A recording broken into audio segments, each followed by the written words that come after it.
Alhamdulillah wa salatu wa salam ala rasulullah wa ala alihi wa ashabihi wa sallam tasliman kathira. Allahumma atina min ladunka rahmah wa ayyi lana min amrina tawfiqan wa sadadan wa sawaba. Amin.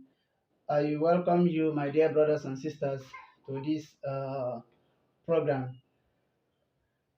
We will be explaining the book Sujood Sahw, an academic approach. That is the title of the book we'll be discussing. And the book is made of 4 chapters. The first of the chapters discuss as-solāt, its importance, the meaning and its components, while the second chapter of the book is all about the sujood sahwi of the Prophet ﷺ, the hadīth, the narrations regarding how the Prophet ﷺ has done sujood sahwi and what brought the Prophet to doing sujood sahwi. The third chapter of the book is the sujood sahwi itself, the causes and how it is done. Then the last chapter of the book is based on cases in sujood sahw. Now, starting with the first chapter of the book, as-solāt, its importance, meaning, and its components. Alhamdulillah, as-solāt is the second pillar of Islam. And for every Muslim, the first thing people see in you, and they will, because of that thing, refer to you as a Muslim, is seeing you going to mosque. Each time a Muslim fail to practice Salah, people say, you are not a Muslim. Even if you try to tell them you're a Muslim, they say, we have never seen you going to mosque. Because we believe generally that going to mosque is the way of the Muslims.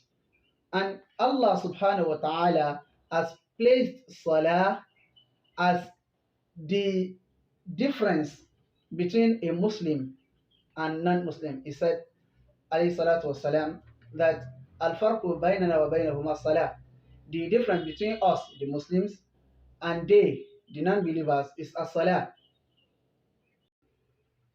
And Allah Rabbuna also said, referring to the people of Al-Jannah, what they will be saying when they have entered Al-Jannah. He said, fi jannatin yatasa'alun. They will be in the Al-Jannah and they will be asking one another, anil mujrimin.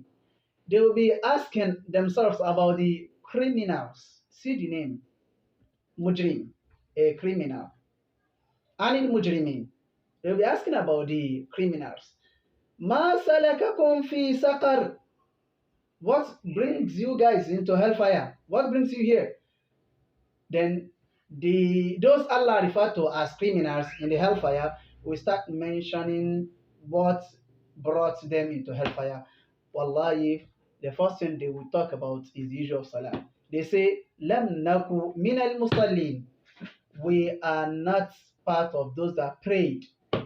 We are not part of those that observe Salah. And this is one of the main reasons they come into the hellfire. Na'udhu billahi min dhalik.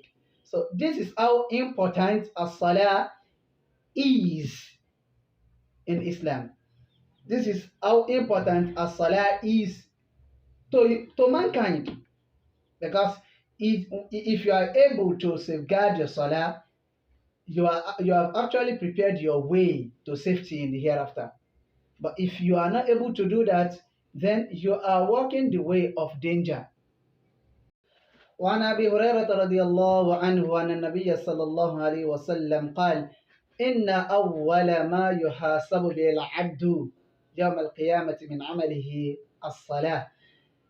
Abu Hurayrah reported that the Prophet صلى الله عليه وسلم said, in the day of Qiyamah, the first thing a servant will be brought to account of from his deed is as-salah, فَإِنْ صَلَحَتْ. And if the salah is good, فَقَدْ أَفْلَحَ وَأَنْجَحَ. The servant will be successful and will be saved from the trials of that day.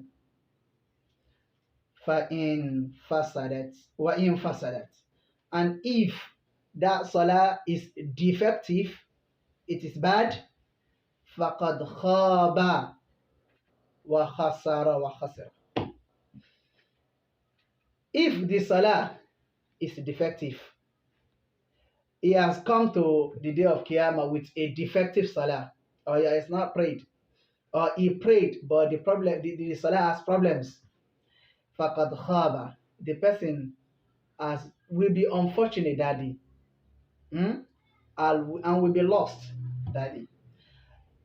Mu'adh bin Jabal radiyaLLahu anhu, he came to the Prophet sallallahu alaihi wasallam one day and he was asking him, he said, Ya Rasulallah, akhbirni amma yudkhiluni al-jannata wa yuba'iduni anin nar.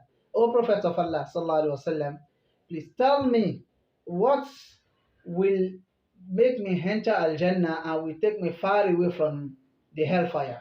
The Prophet sallallahu alaihi wasallam said, لَقَدْ سَأَلْتَ عَنْ عَظِيمٍ. You have asked of the most difficult. You have asked of a huge issue. And the Prophet ﷺ said, وَإِنَّهُ لَيَسِيرٌ عَلَى مَنْ يَسَّرَهُ اللَّهُ لَهُ عَلَى مَنْ يَسَّرَهُ اللَّهُ عَلَيْهِ. The Prophet ﷺ said, although it is a difficult thing you have asked of, it will be easy for who Allah has made it easy for. Then the Prophet ﷺ started telling him things to do that will make him enter Jannah and will take him away from the hellfire. And from that thing, the Prophet ﷺ said, ألا أخبرك برأس الأمر وعموده وذروة سنامه. Should I inform you, O Mu'adh, of the head of the matter, the whole of this matter? Should I tell you the head and its pillar? Mu'adh said, Bala ya Rasulallah. Please go ahead, tell me ya Rasulallah. The Prophet said, Ala Rasul Amri al-Islam. The head of the matter is al-Islam.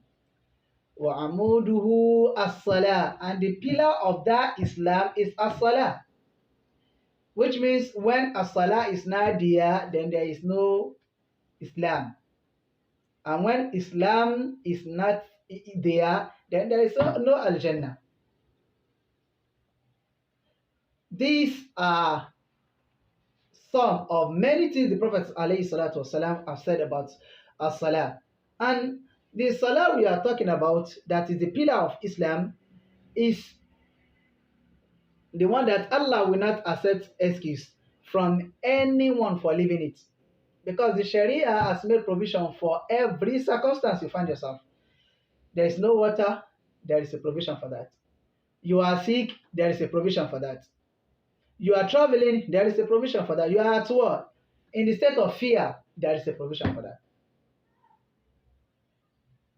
Apart from those, the Sharia has lifted the obligation of salat on them, such as a woman in the state of menstruation or postnatal bleeding, those that are not in the control of their sense. You don't have an excuse. Umran bin Hussein radiallahu anhu, he had an ailment sometimes and he came to the Prophet sallallahu alaihi wasallam that, oh Prophet, can I sit down and pray? The Prophet sallallahu alaihi wasallam tell him that, salli qa'iman, pray while you're standing.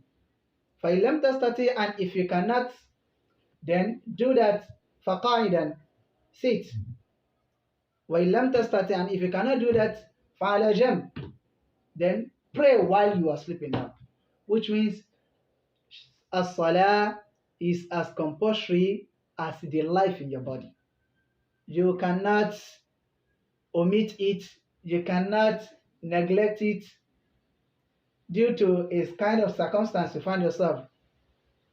If the circumstance is not in line with what the Sharia has laid down as an excuse for leaving salah, then the excuse will not be accepted by Allah. We ask Allah subhanahu wa ta'ala to make us one of those that as-salah will be the evidence they will be happy in the day of Qiyamah. Because some people, as-salah will be the reason they will be unfortunate at the day of Qiyamah. As Allah said regarding those, the criminals in the hellfire, while those in the Al-Jannah will be asking of themselves about them, مَا سَلَكَكُمْ فِي سَقَرٍ, what get you in the hell? They say, لَمْ نَكُنْ مِنَ الْمُصَلِّينَ. Although they said other things after that, But the first thing they still mention is lam nakun al musallin. We are not one of those that prayed while they are alive. We ask Allah subhanahu wa ta'ala to make it more easy for us.